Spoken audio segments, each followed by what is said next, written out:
Hello, everybody. Dear friends, dear subscribers, welcome to the channel.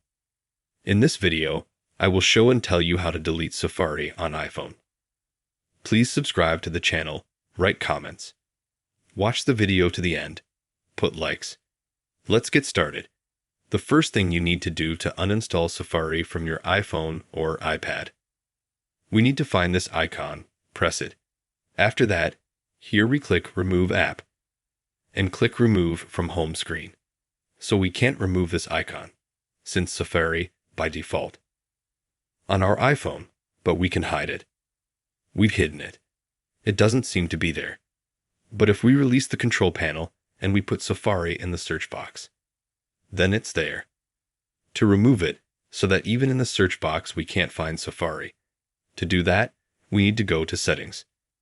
Open Screen Time. Next is Content and Privacy Restrictions. Here we open Allowed Apps. Enter your password, and then we need to disable Safari. Then exit. Close everything.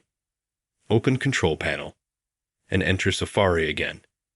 And as you can see, we're out. Now we've entered Safari, we've got nothing. Now we enter Safari, and we've got nothing. That's how we were able to remove Safari from our iPhone.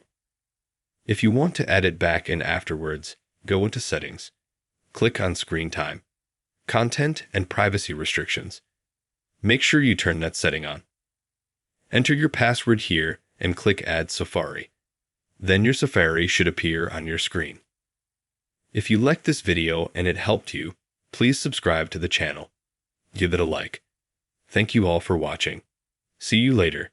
Goodbye.